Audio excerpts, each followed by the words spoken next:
Good afternoon, everybody. This is P. Francis McNichol, otherwise known as Phil. To all my friends, welcome. I'm going to do a reading today. It's very short, sweet, to the point. It is not a witch's cunning. I took my time with a witch's cunning because I had no time to work on it. So, with a couple days longer, what happened was we're on a rotisserie schedule. And so every other weekend, I was supposed to have 3 days off on the weekend, Friday, Saturday, Sunday. And that's how it would work in rotation. You would work that 3 day weekend, have 2 days off, then work 2 days, then get 3 days off the next weekend, then work Monday and Tuesday, get Wednesday off, then Wednesday and Thursday off, then work Friday, Saturday, and Sunday again. And it's a rotisserie schedule. That's what I call it because it eats you up. And it's really not fair, and it's not set so you can plan a life around it. And because of the field I'm in and the lack of money helping out some of the clients, we are short staff that is built in. It's not short staff just by people not liking the job.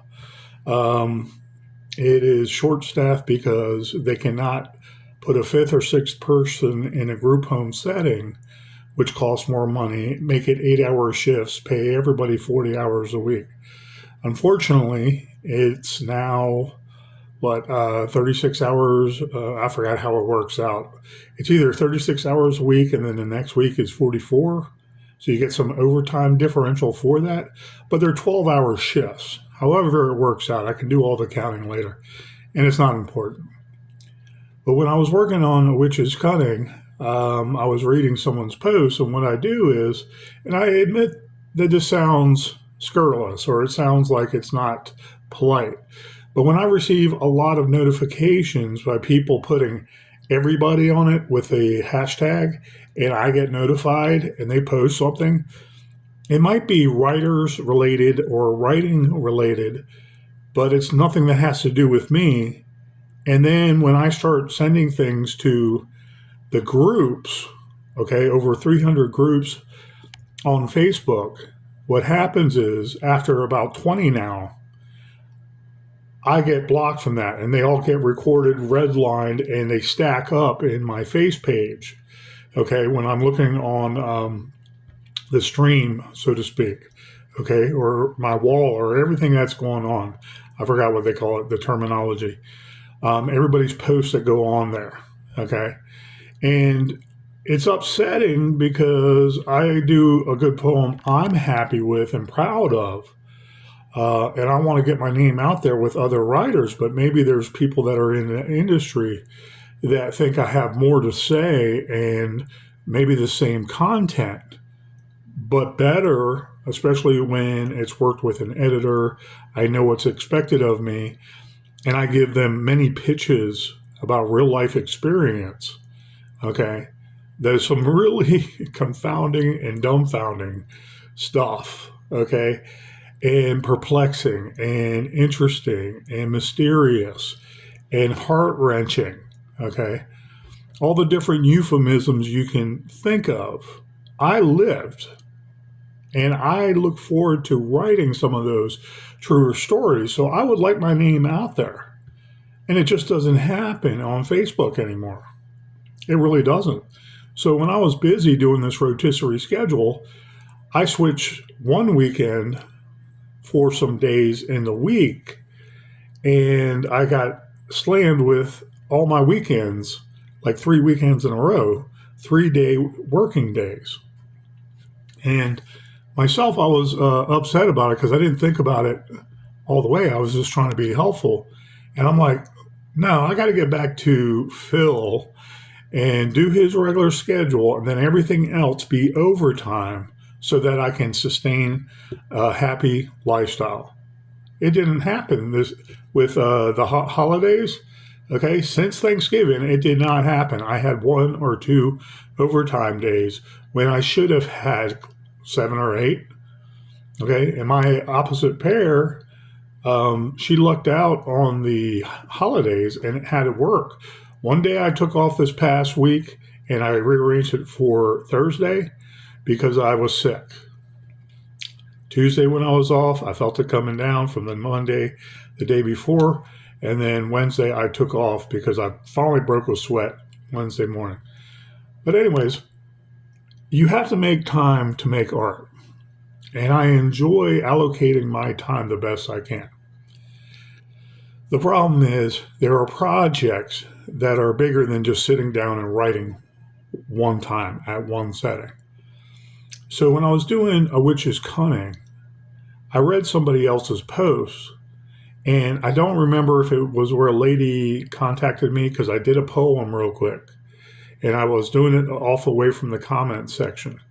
And so when I get those everybody poems or everybody notifications, I do a poem and I post it right there automatically. And it's like we're all writers, right? And it's not to start an argument, and it's not to not add to the content of their topic, because I can and I will, and I'll just state things as I know to be fact or somewhat, I want to say, more true than not, or how it appears. Yeah, I can be opinionated. However, that opinion is there to help fellow writers too.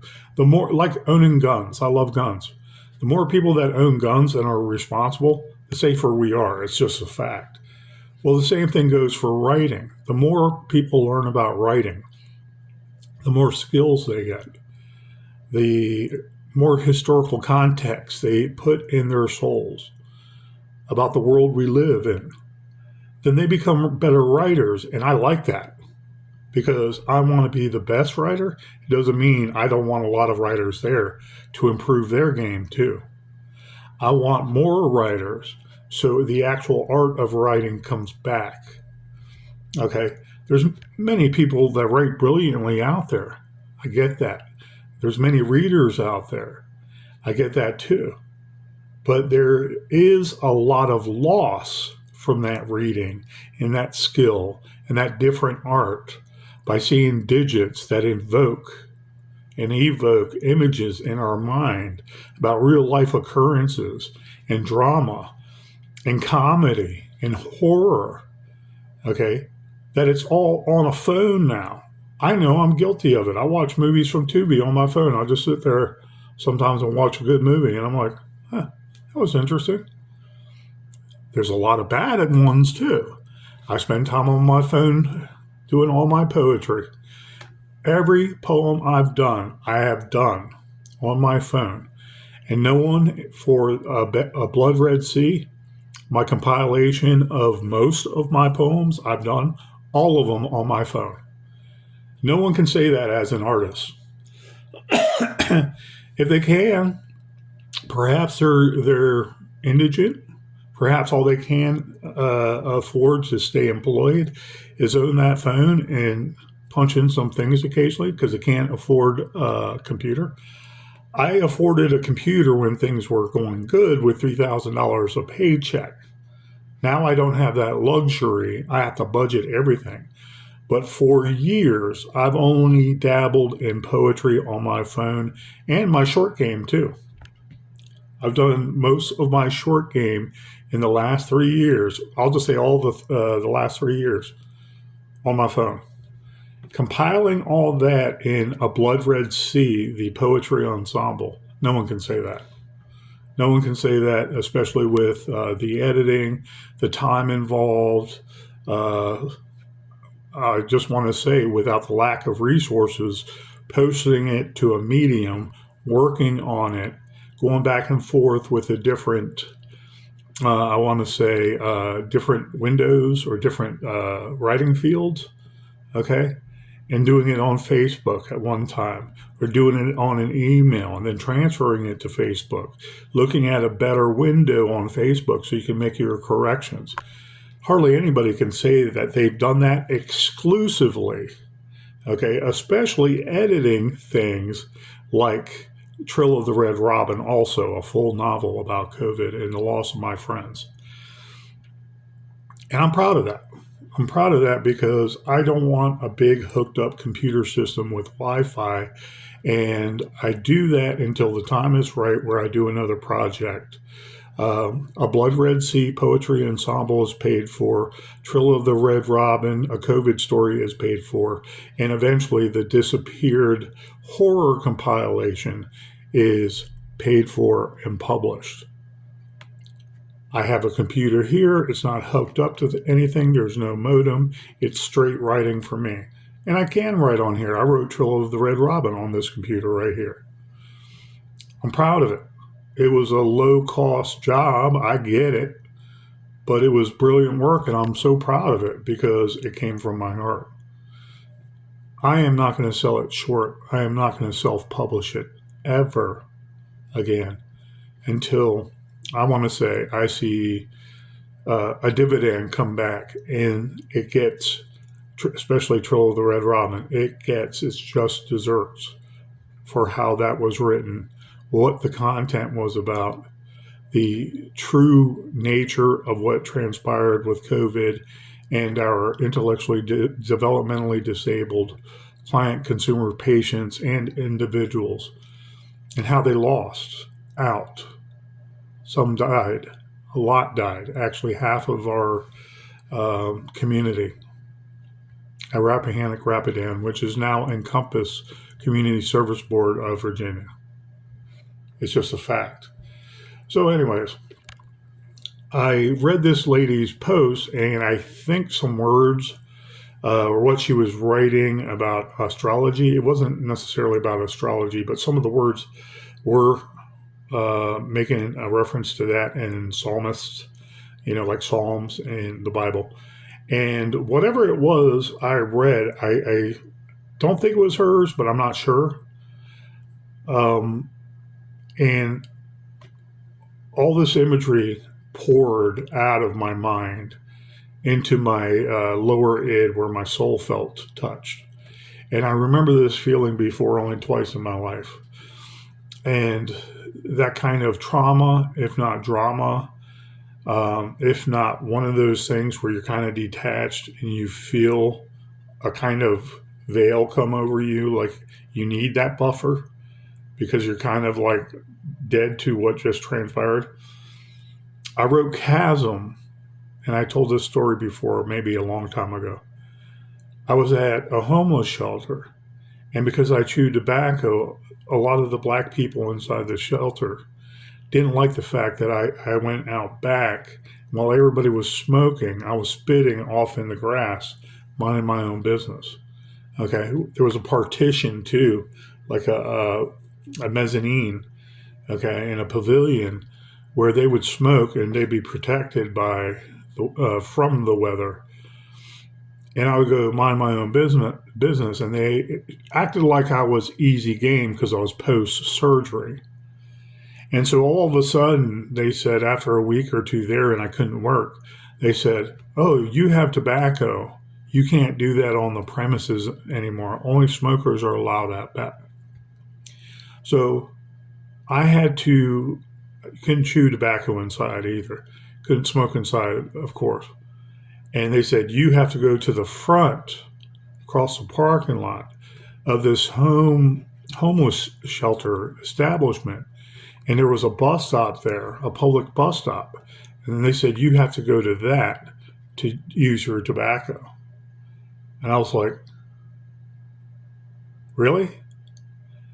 And so I ended up trying it a couple times, and I just started putting it to the side of my mouth and carrying stuff that looks like a drinking cup with a lid on it. Okay, it wasn't too hard to get by these fools, but they were evil. Okay. And I basically walked across the parking lot when it was 40 degrees out and raining. And it was one of the coldest days I've ever felt before in my life because I had no circulation going on in my body. And I had to go out to the bus stop and I had to sit there. And that's when chasm came into my mind. The words just poured out. There was very little adjusting when I wrote it. There was very little adjusting. It was a simple rhyme, and it was spurned by my heart being torn. Okay. And I've only felt that one time before then, with all, I want to say, the shootings involved, with all the loss of my friends, even more recently, that tear me up inside and are its own trauma. I never felt like that before, if that makes sense. Like there's a buffer where I'm kind of dazed. And if you want to say the 1,000-yard stare, that's selling it short. I mean, it was like something was covering me and saying that was not right. That's death there. That's demons working. That tells you, or should tell you, it told me, that there's only up from here. And the only time it happened before was when I was a child and I was stood out in the rain because my brother stole something from my dad. And my dad, being drunk, didn't want to abuse me, but he wanted to be sadistic as he could. And he went through all my brothers and siblings and asked every one of them, and they all lied. I didn't take your money out of your wallet on the hutch. And he thought, by fiat, me being the last person, I was the only one that could have taken it. And I stood out at attention in the rain until my mom came home. And I laugh about it sometimes. My mother came in and said, Phil, what are you doing out here? And I was a drowned rat for 3 hours. Thank God, I want to say it was the end of August or September when it was still somewhat lukewarm water when it rained. But I was standing there at attention for 3 hours. And I had that kind of same feeling, that buffer, that dazed and confused feeling like I'm in some kind of bubble. And if you want to call it shock, maybe it's closer to that, but I could still function. It was just I was like dazed at the time. And so when I read this lady's post or I read somebody else's post, they started out a certain way. And all these emotions, judging by the words I was reading, all these emotions and visions came to me about writing another poem besides A Witch's Cunning. And Winter Seafoam came to my mind. The first line I wrote, turn around, up top I wrote Winter Seafoam, because I was seeing the spray hit the rocks and flying up in the air and somewhat sprinkling and glistening and shining, that kind of sea foam. I want to say pixie dust almost, but it's real. Okay, that's the only way to explain it. It's like pixie dust. And I saw that and I was thinking of how cold that shore is when it's uninhabited, because people like to go to the beach when it's warm. They like to experience the water, of course, without drowning. And if they're a boater, they like to experience boating out in the open sea without being super dangerous. And I think about the lost sailor. I think about the sailor who didn't come back. You know, it's a common theme, but the sight I saw was new. And I was trying to replicate the feelings of being lost, being killed, unable to come home, and how desolate and cold, unforgiving, and, for lack of a better term, dead those rocky seashores are during the winter. When the waves are still bashing, you see that sea foam and you see all the bubbling, okay, moving in and out of the currents, okay, but maybe they're going against the reef. They're going against the Skerry. And I saw it all. The lighthouse too, the lighthouse in the distance. And it's so cold, you can't reach it. It's so cold and the waters are so treacherous, moving in and waves going back and forth. You still don't know what's underneath you. You might be at high tide, but you might not. That lighthouse is there for a reason. How many knots away is it? Okay. And I use knots, and I know knots is a term for speed, but the knots have a measurement in it, so I use that also in the poem. And I loved it because I could get it out of me, and there was very little adjustment to it. It was grassroots. It was from my heart. It was burned more naturally, And it gave me that sad feeling I've only felt twice before in my life. That kind of buffer, that kind of, man, I see it all. It's pouring in, it's pouring in, it's coming. It's nothing you can explain because it's not like a movie in slide reels moving together or the little segments, okay? And it's not like an ongoing movie. It was just seeing different pictures one after another, hearing the surf, hearing the water lapping against the Skerry, not knowing what the undertow is going to bring. Is your boat going to hit that coral reef or Skerry? And what happened to the people that froze out there because they couldn't get inland and there was nothing there to save them, partially sinking, freezing to death? That loss, that emptiness inside of a cold winter's day with that ocean spray freezing into snow, hitting the rocks. I saw all of that. And I felt that kind of loss inside. I felt that kind of like I am the person gone. I am the person forgotten that didn't make it past that lighthouse. And I am the person looking at the same cold shore all of my days for eternity. And I loved it because it was so beautiful at the same time. The, I want to say, kind of gray dim of dusk. You know, I saw that with the lapping waves hitting the Skerry. And so many different feelings came out of loss or not making it. I don't want to say being avenged, but not being acknowledged when you're lost at sea. Being gone, and when you're gone, you're lonely, your soul is lonely because no one comes to that beach anymore to pay homage to you. I want to say to show their respects to the sea because the sea took a loved one from them. So anyways, I'm doing a reading today on winter seafoam, and it was so good and ingrained in my soul where the inspiration came from.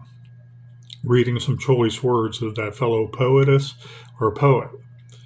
And to do a whole poem within an hour or two, just sitting down, writing it, keeping it simple, making some adjustments, and you're done within an hour or two.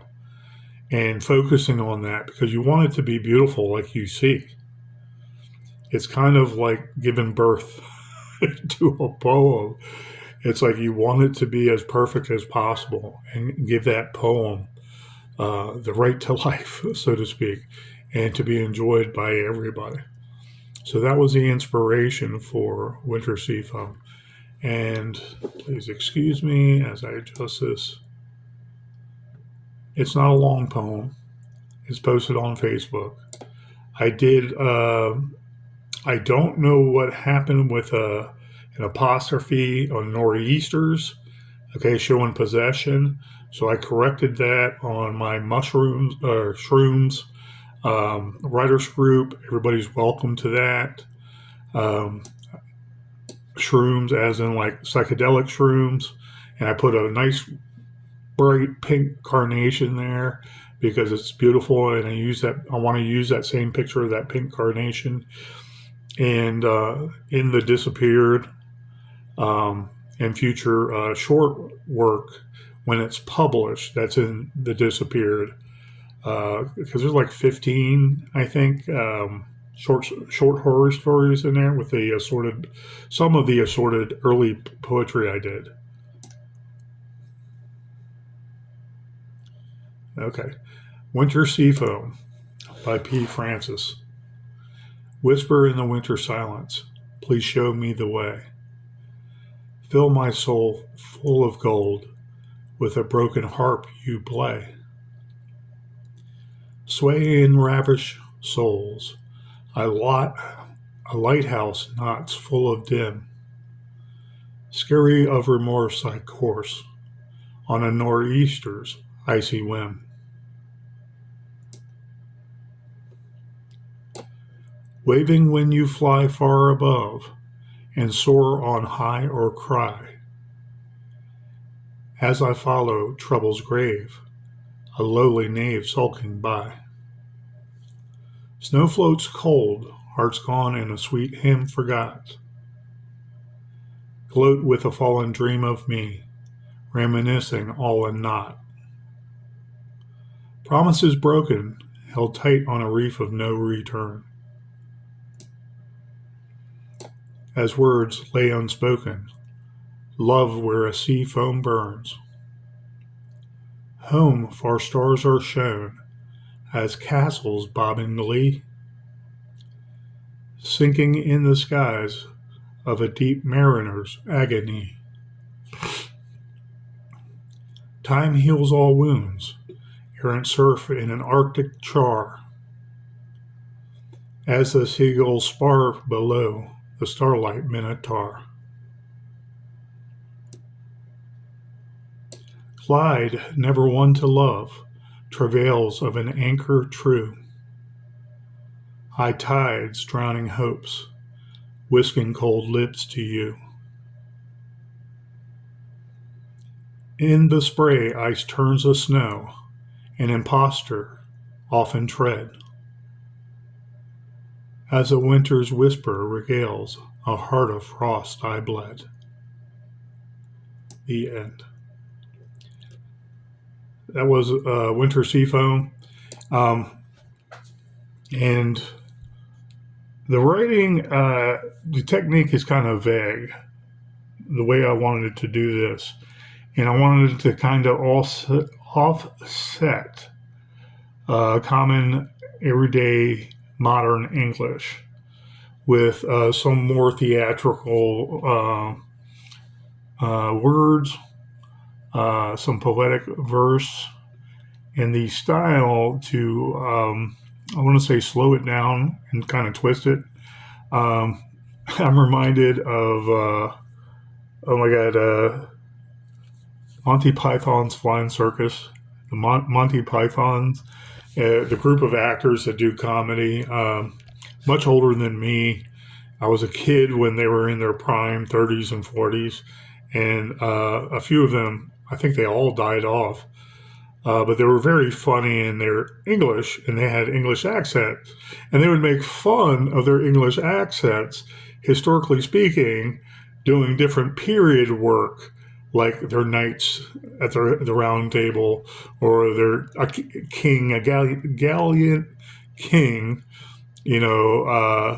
winning a war and being very pompous and what have you. I think of spoofs on of Robin Hood, okay, which is, I want to say, almost a common theme, Robin Hood. The original Robin Hood movie, written works, was kind of bizarre, kind of real life, kind of cutthroat. It was more in that feel of the Thugies and the highway robbers doing bad things to people because they deserved it. But it was kind of treacherous. I remember reading it, I want to say 10, 11 years ago. It was very interesting. And there was an amalgamation and so many changes since then. I'd be lying to you if I knew the year, but I want to say the 1500s, 1600s. I might be wrong. 1300s. There was that literature that was copied and done different ways since at least, I want to say, 400, 500 years. Okay. It might even be more, but I'd be lying to you if I said I knew the year. But if you research Robin Hood and the origins, it's very interesting. I'm not doing it justice, trust me. Some of it was very cutthroat and very realistic. So it was like, okay, the writer, was very good. Is he doing this for the king? Is he doing this for the population? Is he doing it for the church? Did it have something to do with the church? Those power players back way then. But Robin Hood took on a different feel, being good for the people at a certain time because he was stealing from the rich and robbing the rich to give to the poor. So he was loved by the populace, the population people, the population, the peasants, so to speak, the populous peasants. Okay. So anyways, the style I wanted to impart was kind of old mariner language. Um, did I research some words? Yes. And I was thinking one more word, Skerry. Um, I like that word, and I heard it before in another poem when I was researching. It was a ballad for a sailor song. I forgot the name of it, whichever one I did. I think it was last year. And there was a poem that was done, and it was very seafaring and pirate esque. Okay. And it was a really good limerick poem about pirates. And it sounded like a pirate would be rhyming. And I love that. And so I did a year ago, 2 years ago, I did an actual ballad for that with a chorus also so it could become a song. And I remember using the Skerry word, Skerry, as another older word you can use for reef. Okay, reef doesn't have to be coral reef. The coral builds up over time and it becomes rock and stone and it becomes ingrained and harder attached to the stone underneath the sand or the ocean floor's bottom. But those stone, anyways, could be what the reef is that the ship is going to wreck into. So we have lighthouses, we have buoys and stuff that are out enough to warn you how close you're getting. Okay, because if you try to land here, you can see cliff walls and rocks and everything, but you don't know how close all those rocks are underneath the surface. So you could be a mile out and then start hitting rocks underneath that surface and be in deep trouble. So scurry is another word for reef. I like the word Minotaur. All my life, I've heard pronounced Minotaur, not really Minotaur so much. So I use that interchange or rhyming with Arctic char because char. I was thinking that's the first thing that came to my mind when I was thinking of freezer burn. I was like, Arctic char. We're in the north. Okay. I'm thinking of Newfoundland and Greenland and Iceland and all that. And I'm like, Arctic. That's the cold I wanted to leave a lasting impression with. And char, I was thinking of basically when you have dead skin and dead flesh because you're frostbitten and your skin turns black. Okay, even when you go back into warmth and you're thawing out, that skin stays black until it heals completely, and it might not heal properly, 100%, because it causes a lot of nerve damage, and stuff has to or might be most likely amputated because it's now necrotic attached to your body and your bloodstream. So I wanted a char. I wanted to start out with char. So it says, time he heals all wounds, errant surf in an Arctic char. So I wanted to play with Arctic and the AR to kind of mix with char, which also has a C in it, but it's a different sound. But the AR is there. And I was thinking, seeing this dusk, there's basically the constellation above us at night. So I was thinking, what's a good? I like Minotaur. It just popped up to me, and I was thinking not of the guy with the. God, I'm trying to remember. Is it the Minotaur, the one with the bow and arrow? But he's part Taurus, part man, and that came to mind. I think he might be the one with the arrow. And I was researching it really quick, and I'm like, the Minotaur, it's been used kind of colloquial throughout history. It's lost some of its specificity. So I researched all of the astrological signs, and I was like, I know what I'm thinking here, but I need some proof. So I looked it up, and I was like, Minotaur. I misspelled it the first time when I was doing word guess association. I wrote it Minatar, and I was like, no, that's not right. It didn't even show up on my word guess, and I was like, I'm going to do some more research, and it was just funny researching astrology at the same time and the constellations above us. But a Minotaur, okay, I and in my ilk in Virginia, in Northern Virginia, without too much of a country slang, I don't know, but it seems like Virginians don't have a country slang. You go a county or two counties away, there's a certain kind of roughness to the English language. Perfect English, but it just kind of sounds, I don't know, I don't want to say perfect or imperfect because it's perfect English, I understand, but there's sort of an accent to it. You know, it's more country. And I actually love that. But to me, I sound like everyday normal, like you see in the movies. If that makes sense. Not country, not New York City. New York City. But not New Jersey. I hear that all the time. God bless you, New Jerseyans. I had a great time when I was there. Learning process, trust me. Um, so, anyways, I love the name or the actual Minotaur. So I capitalized him as an actual thing having to do with the constellation and the mythical character. Um, High tides, drowning hopes. That was imagery that I felt like when I was explaining earlier about that rough sea hitting that shoreline and maybe a mile or two of inroads to that shoreline where there's rocks a mile out or two.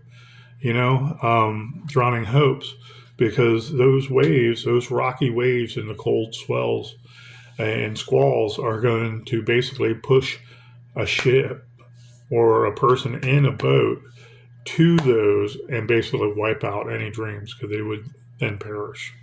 They would be perished. In the spray, ice turns to snow. That's what I saw. And it's hard to even um, duplicate what I was thinking, but I wanted to give that feel that when that chaos of the wave strikes the reef and the Skerry, that it's so cold when the water explodes and goes up in the air, comes down as snow, and it's just really a beautiful thing because all that snow, all that water sprinkles, and it sparkles as it's flickering and slowly, going away, or I want to say dissipating, and then falling back down to the water. An imposter often tread, as in past tense. You know, and it's like the imposter. The imposter is death. I wanted to use some symbology, and the last line, I took the I out on the last line. As a winter's whisper regales, a heart of frost I bled. Um, I wanted it from my own perspective. I honestly feel that because I felt that feeling. I've only had twice before in my life. I felt sad, moribund, uh, verklempt, mad, enraged, grief stricken many times in my life, and it can always get worse. I, I seriously hope for everybody's health and well being this year. But feeling those feelings before I have, but those two feelings I specified about, I've only felt twice before in my life. And one of them bore or gave birth to the chasm poem. And yesterday, when I read the other day, it was the night before yesterday, when I did the poem, the lady's words, Not so much her visualization or her description and the poetry she wrote, but some of the words just, I don't know. It's like you have a lever, a lever to a dam, and those words pulled the lever, and all the water came flowing through. All those pictures came flowing through, and I was like, nah, I'm not going to work on the witch's cunning. So, anyways, how you write and you see fit, um, I don't know what to say about, because I love writing and I love doodling in a peaceful, quiet place. But I can do it at work too if other things are going on, if I'm allowed to, or of course, and I'm not going to be interrupted constantly with, stopping, putting the phone down, and going to do something. But I will work on a stanza at a time, sometimes 5 minute break, 10 minute break, 15 minute break.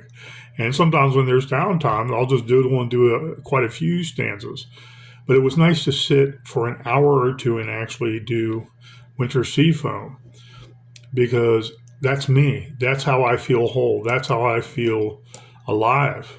It's not just about working and helping others. I love doing. But I am nothing without writing. I honestly am not. I am nothing without writing if I can't be artistic, if I can't try to entertain, if it doesn't feel good in my heart. I am nothing.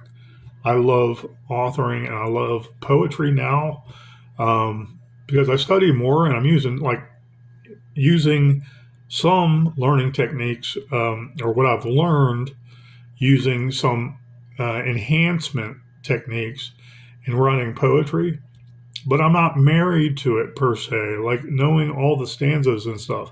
I studied 25 of the different types of poetry, and they explain that was not the end all be all list of how you can write poetry and the different ways you can write it and what's a proper one for each one, like a sonnet, 14 lines, yada, yada, yada, yada. It's like, I like doing my poetry the way I know I was trained to do by Dr. Gribben circa 1986-87 school, first year in college, school year. Okay. And I know I can rhyme, but I like limerick, so I like some comedy. I like some horror in it. I like some real life occurrences if I have to, much like Winter Seafoam, which was inspired by words, but I know those feelings, you know. The words she wrote, and it wasn't in, and I'm not talking about any kind of order or anything, but some of the words evoked all this imagery and it just poured out of me.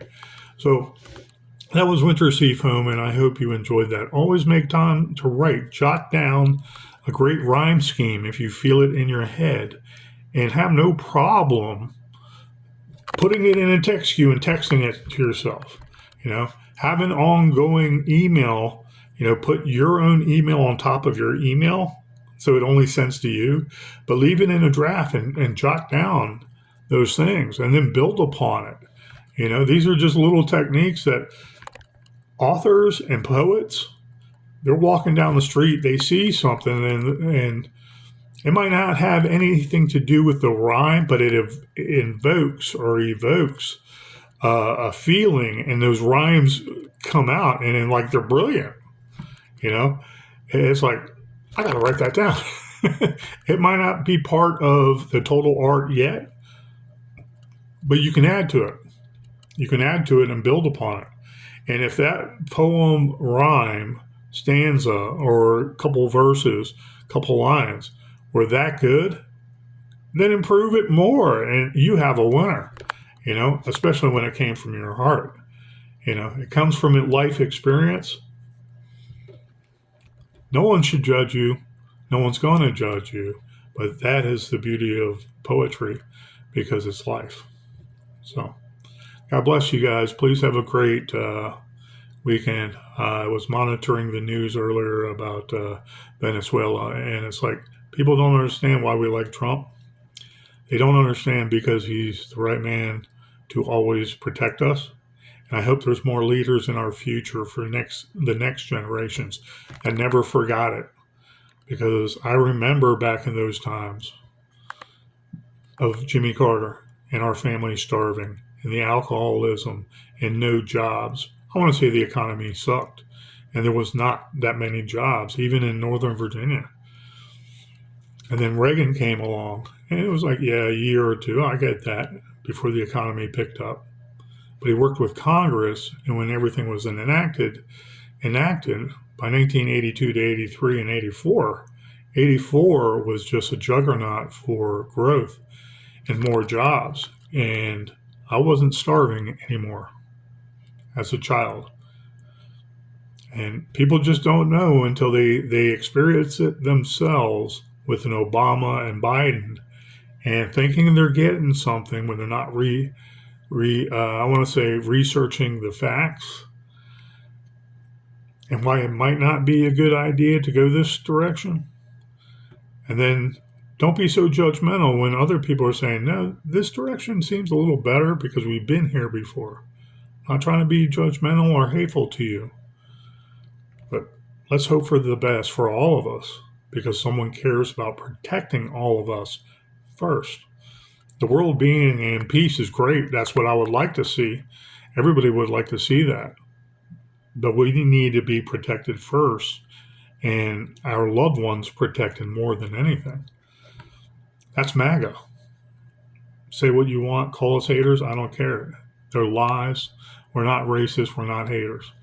And the Venezuelan people are now happy about a certain man and MAGA. Sorry to get political, but it should be a happy day. And I hope no more bloodshed in that theater occurs and peace reigns. Thank you, Donald Trump. Have a good day.